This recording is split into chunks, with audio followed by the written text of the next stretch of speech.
Hello and welcome back to the Questioning Behaviour Podcast. As always, my name is Sarah and I'm here with my wonderful co-host, Merle van den Akker. You're the dummy that don't believe in science. And we are again bringing you another fantastic episode all about behavioural science with some very amazing behavioural science type people. And one of those amazing type people who is here with us today is our amazing guest. I will let them introduce themselves.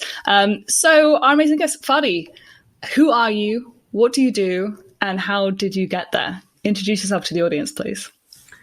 Well, hello first. I'm Fadi Makki. I'm currently heading the first nudge unit in the MENA region, what's called BIFA Development, the Qatar Nudge Unit, established by the Supreme Committee for Delivery and Legacy. Initially, it was a pilot project in the Office of the Secretary General, His Excellency Hassan Tawadi, but then turned into a foundation 2 years later, so after 2018. So I'm also founder of Nudge Lebanon, another one of the pioneering nudge units in the Arab region. I have a multidisciplinary background, academically and professionally, so studied economics, public administration, law, international trade, worked and studied in Cambridge, LSE, AUB, and even my work is also kind of multidisciplinary with a broad range. I started off as a banker, then at the World Trade Organization, at the Islamic Development Bank, then had a long career in government. And even I had a stint in technology. And finally, I landed in behavioral science. And though I call myself accidental behavioral scientist who stumbled upon the field by mistake, my interdisciplinary background is what allowed me to, I think, to succeed in my research in behavioral science in the mastery of policy experimentation. So both my experience advising governments in the Arab world and GCC, especially in Qatar, but also working myself as in government, as an executive of the Ministry of Economy and Trade, the Director General, gave me that ammunition, which I needed for my work in behavioral science. So really was involved in public policy formulation and realizing that a lot of the strategies fail at the implementation test because of wrong assumptions. So really how I got there, really after kind of a long journey in public policy, advising government, working in government, and kind of becoming passionate about behavioral science, about public policy experimentation. But one particular important kind of incident in my life and turning point as such was trying to set up an NGO like more than 15 years ago, which was in the area of consumer protection, which I called a consumer citizen lab, and then became Nudge Lebanon afterwards. So the focus was really to protect consumers and citizens from private sector violations of their rights. So protecting them in supermarkets and others, but also protecting them from government violation of their abuse of rights. But then I realized there's something else that needs protection, means protecting them from their own fellow citizens' violations, people who engage in double parking or go in the wrong direction in a narrow street and end up blocking the way. So drivers that don't stop at traffic lights, who make illegal U-turns and delay the smooth traffic flow, creating traffic jams and bottlenecks that create frustrations and anger among drivers, particularly in third world countries, where I come from, particularly in Lebanon, where enforcement laws are suboptimal. So a lot of the focus of Nudge Lebanon on traffic law came from that kind of obsession with the need for compliance and rule of law, in particular in traffic laws and regulations. All right. Wow. Yeah, I feel like there's a lot there to unpack, Fadi. I think you've given us a lot of information.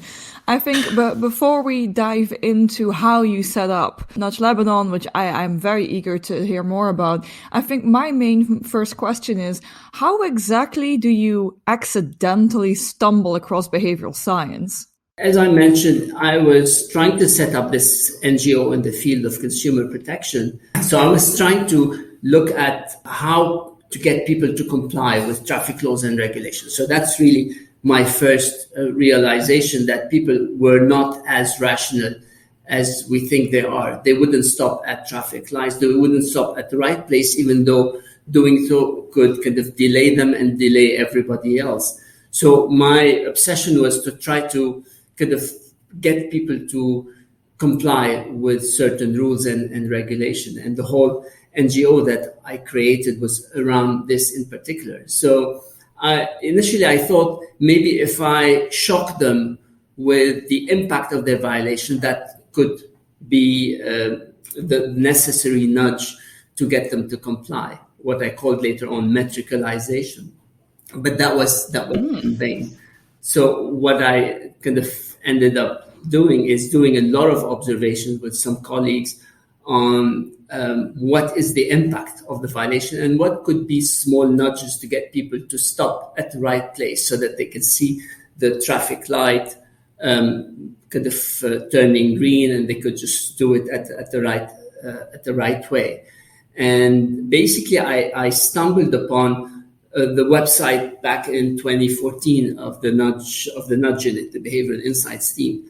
And I remember going through this as I was finalizing the NGO, which was the Consumer Citizen Lab. I could not believe that such a thing does exist, and started reading, I remember, the whole night from one site to another about nudge, about behavioral economics, which sounded extremely interesting and seemed like one possible option for me to explore in that area, particularly in compliance, rule of law, and traffic rules. Yeah, that's super interesting. So you were essentially trying to understand a behavioral problem and then discover the sort of behavioral tools used by behavioral scientists.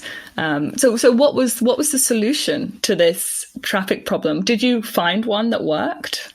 Actually, that was one of the earlier experiments we ended up doing. So we did two things. One, we did kind of a poster that we placed near the traffic lights, and it pointed with a finger to people to stop where they should be stopping just before the zebra line so that they can properly see the red light turning green. And we ran that as a kind of a quasi-experiment, as a randomized trial. We randomized by time slots. And to our surprise, that made people kind of comply more, stop at the right place, and jump less red light. So that was the first thing. And then what we did also is try to discuss with the traffic authorities to put a repeater, because if people somewhat stop maybe 10 centimeters beyond where they're supposed to be stopping, they wouldn't be seeing the red light turning green. So that was later on not so much a behavioral solution, it was a structural solution whereby we convinced them to put a repeater in front of them. And that was later on done. So it was combination of small nudges, choice architecture to get people to stop what they're supposed to do, and then take that further and scaling it up by kind of behaviorally informing the regulation and getting the authorities to place a repeater where they're supposed to do it, and to kind of get people to see it more saliently. Fascinating. So I'm interested to know how much behavioral science is there happening in the mainstream, sort of over in sort of Arab nations or even in Lebanon. Are you guys sort of stood alone in the field, sort of pushing this forward, or are there sort of communities popping up, or sort of the mainstream use of behavioral science sort of being seen sort of in governments or where you're working? So the first movement of behavioral science in the Arab world started in Qatar and in Lebanon. So in Qatar, when I like to tell the story, when I saw the Secretary General of the Supreme Committee for Delivery and Legacy, which is the organization preparing for the World Cup 2022, and told him about kind of the idea of setting up a nudge unit inside that organization. He loved the idea. He jumped on it, and he said, let's try to set up as soon as possible to work on some challenges that have behavioral components that are facing the World Cup preparation, whether it's healthy lifestyle, sports. Later on, it became kind of a focus in tournaments, kind of working with fans, with littering, with recycling. But initially, and we're still actually focused on things related to workers' welfare, things related to sustainability. So that's really the first start for us in 2016 when the Secretary General agreed to pilot that project in his own office and kind of gave us kind of some direction to focus on some of the challenges. So it started off as a pilot project. And it wasn't until a year later that we launched Nudge Lebanon. And Nudge Lebanon has, as I said, a slightly different focus. Initially, traffic compliance and rule of law. Lebanon has a different set of problems because it's a government with disintegrating authority. So no enforcement. Right. And therefore, you can use behavioral science in many ways to slightly improve the situation when there's nothing else that can be done. So we started jumping on one solution after the other. And then we became very noticed by the NGO community and the international organization community, who started to reach out to us to focus on some of the challenges that could be of interest to them. And that's when UNICEF partnered with Nudge Lebanon to work on one of the challenges at the time, to get people vaccinated against the measles.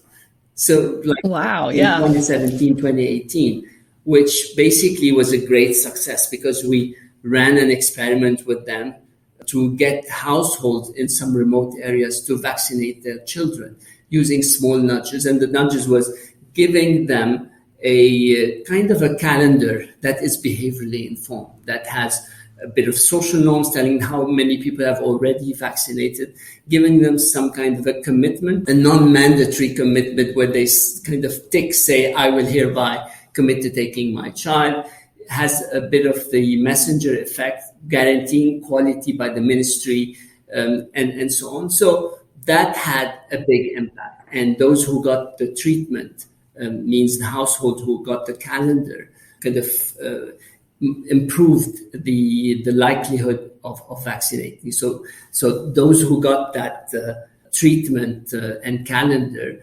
increased their vaccination rate by about 50%. So that was a great experiment that we did back then between 2017 and 2018. And then, I mean, talk about one hell of an effect size. Yeah, absolutely. So that was the experiment we did with UNICEF, and then we did work with UNDP on prevention of violent extremism, and that's when we started really tackling more complex issues. So we, at the time when we started looking at this, we were not aware that we can, in the first place, apply behavioral science to those. So we started thinking maybe there are two ways to do it. One way, we call it the layering of behavioral insights onto existing processes, which is applying just generic tools to a process, to a program, to get people to attend the workshop, regardless of what it is, whether it's psychosocial support, whether it is inclusion. So really applying some tools in a layered way. And then realize there are other tools that are kind of maybe designed to use against violent extremism, such as inoculation, psychological vaccine, which we also did and developed with some Cambridge University professors, an inoculation game that also we tested in the field, and that was also a great success. So from small tests and trials in Lebanon in traffic and compliance areas, and even in some cases, in cases of anti-corruption, where we used behavioral science to increase use of a hotline we started moving to more complex challenges, such as vaccination, such as prevention of violent extremism. Up until, of course, Richard Taylor won the Nobel Prize. And that was that changed the dynamics, because we became more noticed. And both in Qatar with BFIT development, which as a result of that important event, the Supreme Committee decided to incorporate that pilot project as a foundation, and we call it now BFIT development, and broaden the focus.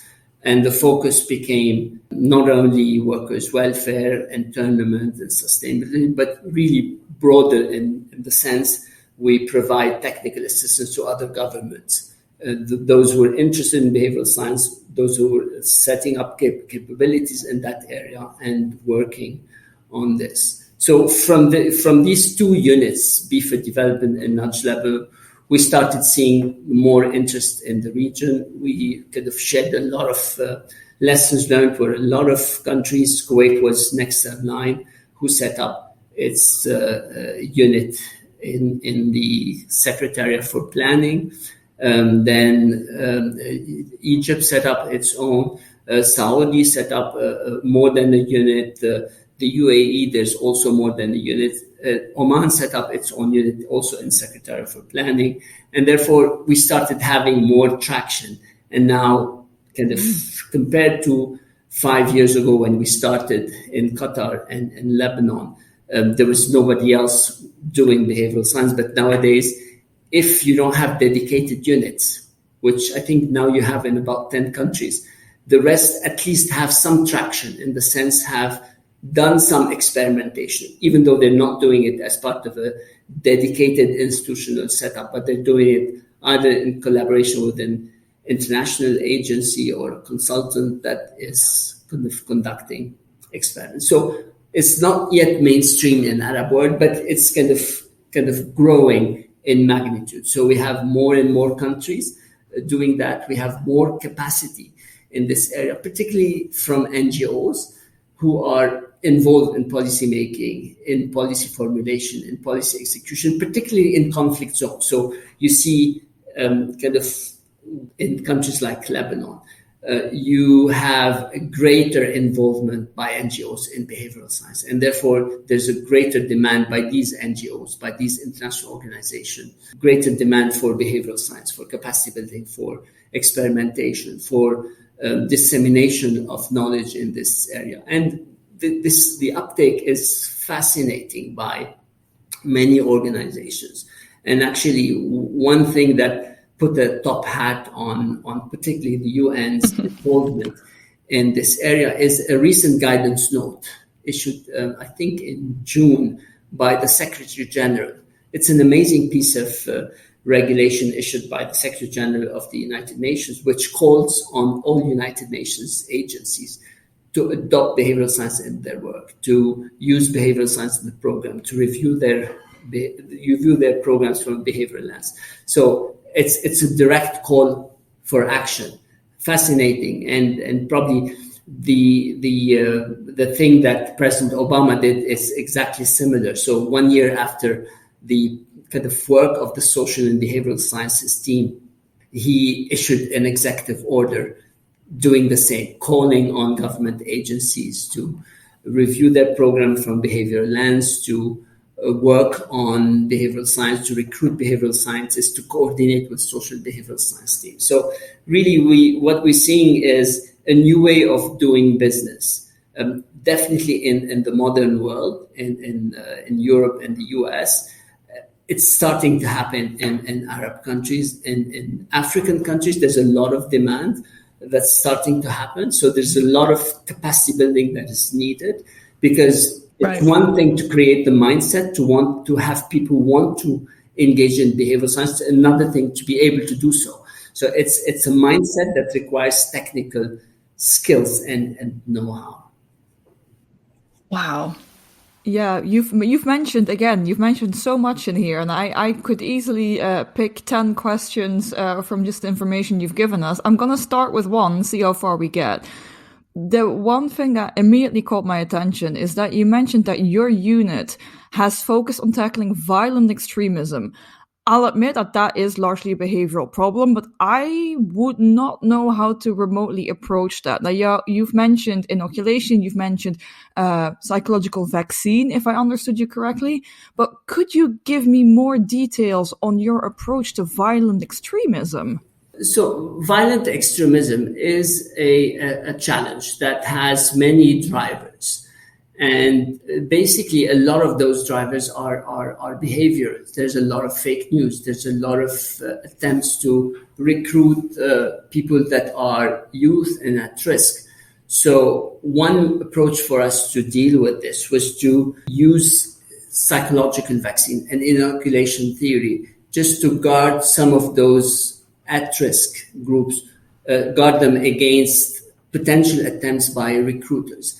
And what we developed with Sander van der Linden and John Rosenbeek from Cambridge University is a game that people play. And by playing the game, you are more likely to detect some tactics used by violent extremists to recruit some at-risk people and some vulnerable groups. So, in other words, that gives you that inoculation against potential attempts. So, of course, inoculation is one option.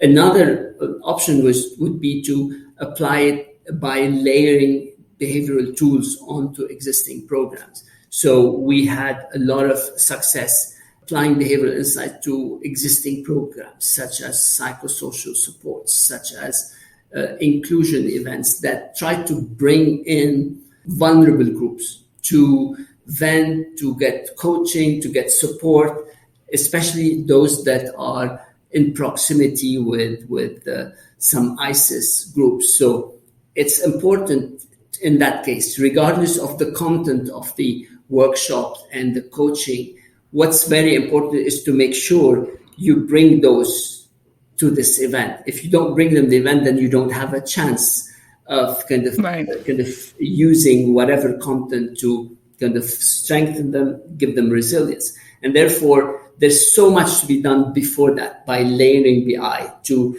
get them to be interested, behaviorally informing posters, by getting them, if they register, to follow through on their commitment, by using implementation intention, by using other behavioral science tools to kind of complete the process. So that process, although it happens just before the actual engagement in prevention of violent extremism, it is equally important. So we're trying to do more of this in that context.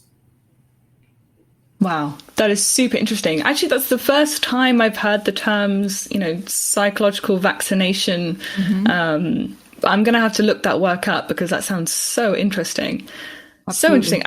And honestly, like it's incredible the amount of demand there is for behavioral science. It seems that the buy-in is already there. That, as you were saying, it's really all about capacity building now. Is that?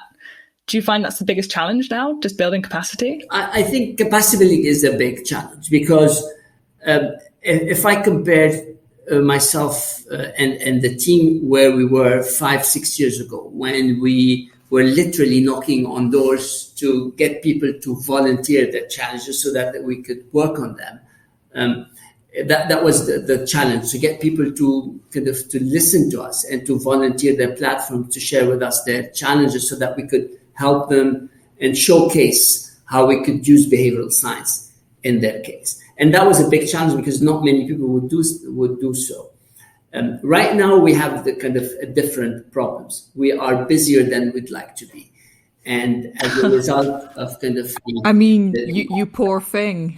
Well, it is a nice problem to have, but definitely it's something to pay attention to because, one, there's more demand. There's more demand than we could do on our own, and that the units that have been established in the region can do on their own. And therefore, the only way is to mainstream that use of behavioral science inside governments. So there's no way Be for Development or Nudge Lebanon can support kind of countries although they're doing a lot of that, they're helping a lot of governments create capacity, set up nudge unit, run a first wave of experimentation. So we're doing that. But that is going to grow. And the only option, viable option, sustainable option, is to really create capacity inside those institutions so that kind of it continues without our support. And one thing we're trying to do right now with some governments is to build it into civil service curriculum so that new recruits into government, they are trained in behavioral science, they're trained in policy experimentation, they're trained with the basic tools that they could use. And therefore, with this, they could kind of use less of our time, and they could use a bit of support, but not too much support to run the whole thing. So we're doing a lot of what we call mentorship, which is kind of doing capacity building for recipients. But after that, taking them, if you want, little by little through groups and departments by the hand to have them go full circle with their own experiments at their own pace. So it's kind of a project which they go with. So we try to do more of this and trying to get more governments, as I said, to build it into their systems so that we become dispensable, if you want, and that could kind of be scaled up. So that is one challenge. Another challenge is kind of what I see is access to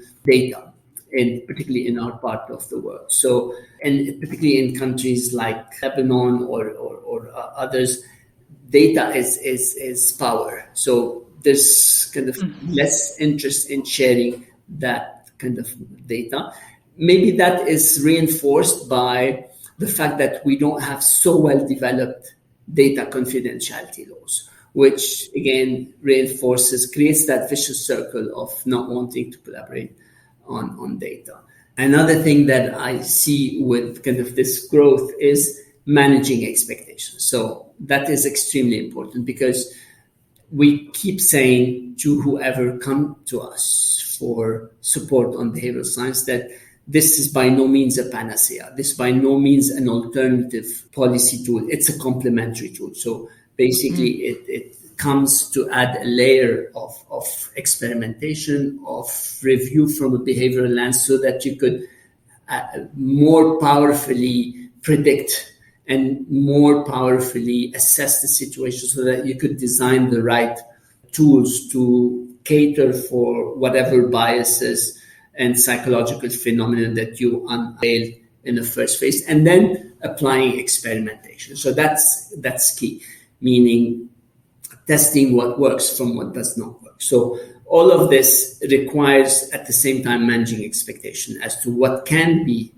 subject to behavioral science experimentation, what cannot be, what has a strong set of structural barriers that cannot be moved easily through behavioral science. So managing expectation is extremely important as to what can be done and cannot be done. This is a very interesting point to raise. So have you been faced with potential clients who had or proposed working with you or your team or with behavioral scientists in general that were kind of confused as to what behavioral science could do? Or have you been asked to solve solutions, or have you been asked to provide solutions to solve problems where you were faced with the brief or the problem, if you will, and the first thing that came to your mind was like, this is not a behavioral problem, this is not something we can fix? Has that happened often? So two things happen. One, some try to say that they want us to kind of commit to a success rate or a kind of an impact, a certain percentage of uptake of a certain impact of a treatment. And that is often difficult unless we've done something similar in another experiment, and then we know that that particular treatment which was tested before can work, and we suggest that we go with this particular treatment. In other cases, we have come away from working on certain experiments, either because we did not have data, we did not have access to data, or the time frame was too short to kind of conduct an experiment and produce something meaningful, or the sample size was not big, or because of the challenges were too structural to kind of deal with. For instance, in some cases, we're dealing right now in Lebanon with the uptake of vaccines. There's a lot of behavioral intervention to increase the uptake of vaccine, particularly among refugee population. So there's a lot of mixing between behavioral challenges, such as fear of the side effects, such as a lot of myth, fake news, and some challenges that are structures, like being in remote areas and lacking transportation means to go and get to the registration, or not having internet access to register. And so these are important issues that one needs to be aware of. But we're working to kind of single out challenges that have a behavioral components that we could use behavioral science to kind of deal with, and those that are structural that we recommend are dealt with differently, and sometimes with a combination of structural changes with behavioral challenges. All right. Yeah, no, fair enough. Something that I also want to ask is about the challenge of, collecting data and evaluating whether or not a behavioral intervention has worked. What has that been like for you? Have there been challenges you've sort of run into with sort of RCTs that were surprising? Or, could you just share a little bit about how you go about evaluating behavioral interventions? Like the evaluation, of course, is done on the basis of data analysis. Normally, we do pre-analysis plans. We try as much as possible to pre-register whenever we can our trials. And then we kind of use, whenever possible, we use randomized controlled trials, but we don't always we don't always run randomized trials. Sometimes we revert to pre-post, but done in a rigorous way, or do difference in difference. So far, I mean, there are things that have worked in a beautiful way, things related to traffic, to vaccine uptake, to compliance. We've seen use of social norms in particular, very powerful. We've seen it used in various settings. We sometimes use it, test the same thing, both in Lebanon and Qatar and other countries. And so far, we, particularly with vaccine uptake, we've seen quite impressive results in terms of replicability of things like updating the perception of people of what the norms are. That has been very powerful in getting people to either to comply or to kind of register. Of course, not talking about those that are very strongly against, but those that are mainly undecided and somewhat hesitant, but not the hardcore anti-vax. Things that have not worked, I can't think of anything right now, actually. Let me see if it... Oh, that's good. I mean, we have things that have not worked, but either because we had no statistical significance. So directionally, they did work, but they don't have statistical significance. So basically, we cannot say with high degree of confidence that this is something we would recommend as such. So there's not a single project that you have run where you went in with full confidence and then you conducted it and then you analyzed and evaluated it, and there was no single project where something went wrong at any of these stages and you were like, oh wow, this has not work as we thought it would, or just plainly backfired, or just in general came up with surprising results? None at all. There are, of course, things that have not worked. So one of the things that we tried to do once in Lebanon related to getting people to use a container for recycling glass properly. We thought that we saw that people were contaminating it with paper, with plastic, with many things, where they're supposed to only use glass. So we ran an experiment where we created one side of the container, the big container, as see-through plexi, so that people can see that this is glass. It only would work for initially when we kind of empty it and we're starting from scratch. It would work up to the point where someone would contaminate it and people start seeing that it has, in addition to glass, it has paper and cups and plastic and so on. So we did even kind of validate that by even pre-filling at some stage with a lot of broken glass. And it would keep working up until you start getting contamination. And that's when people start kind of adding to that contamination and make things worse. So that was one thing that we did, and then kind of saw that really it was counterproductive in the way we've done it. As I said, most of the experiments did work after kind of test, like we always test, learn, and readapt. So naturally, we keep kind of trying until we fix either the sample side or we fix the intervention to kind of really test what worked and to roll it out. Yeah.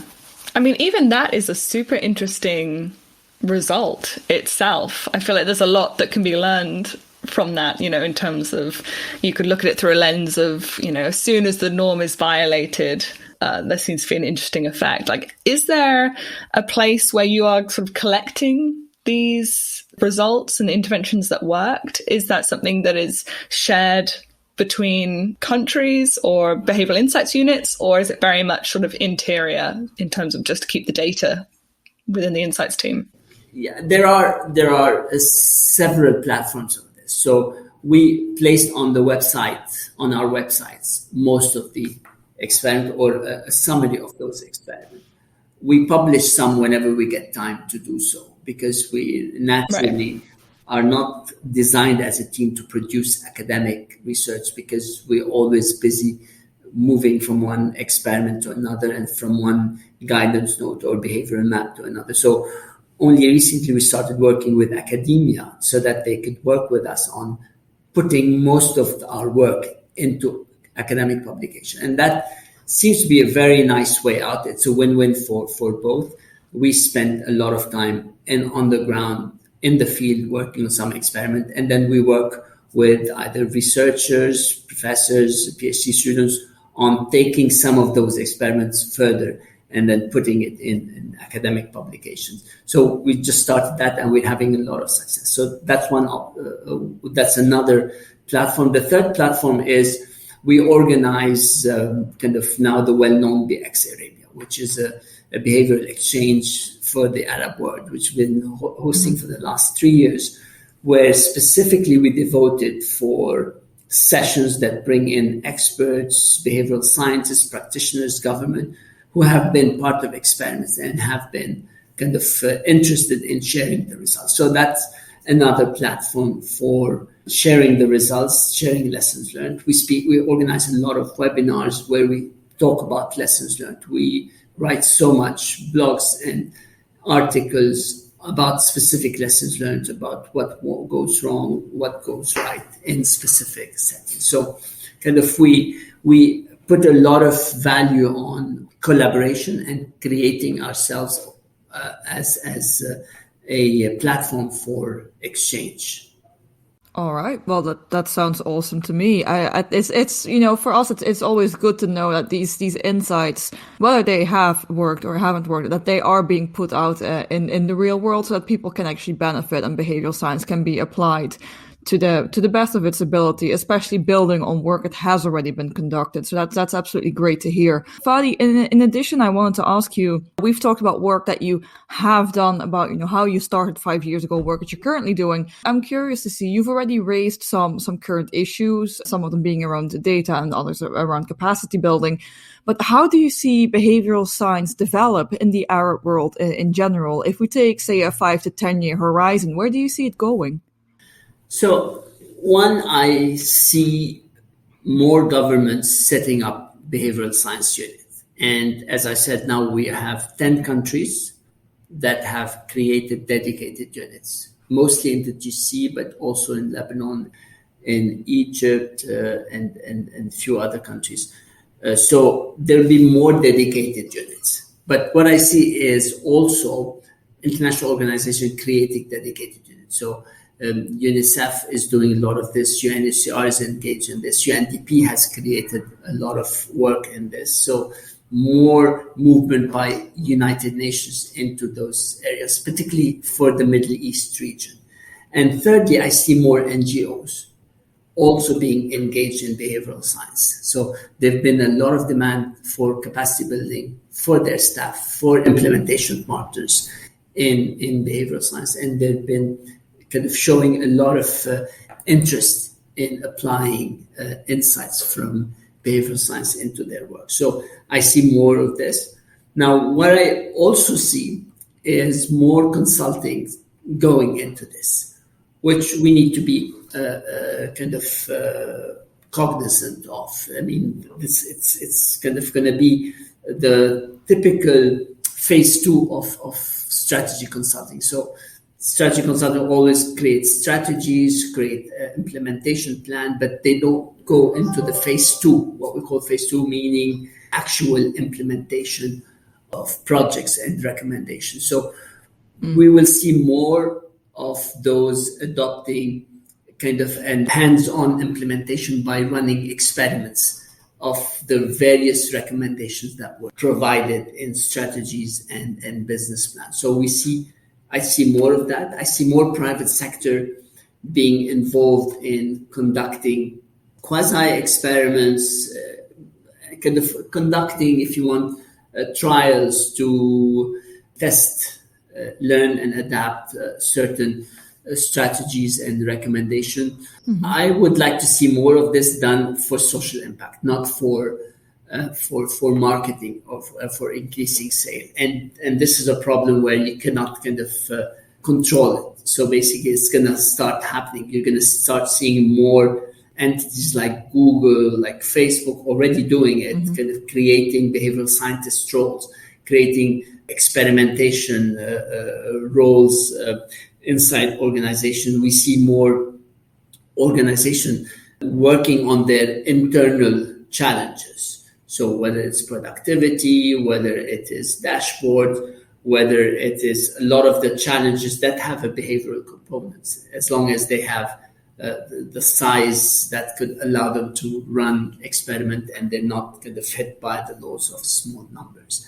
So we see then a lot of private sector organization behavioral insights. That's something that is going to pick up, in addition, as I said, to government, NGOs, international organizations.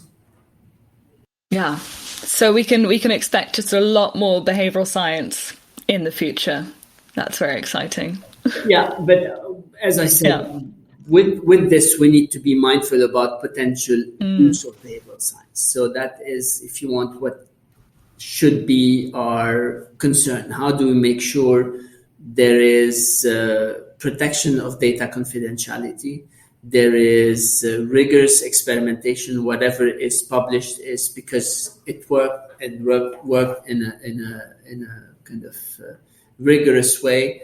And there is publication of what works and what does not work. So that's equally important. Right. So that we encourage people that it's not a taboo. You cannot go into experimentation guaranteeing success or guaranteeing results. So it's important to manage the expectations as such, and then kind of have everybody feel and believe that it's okay to fail.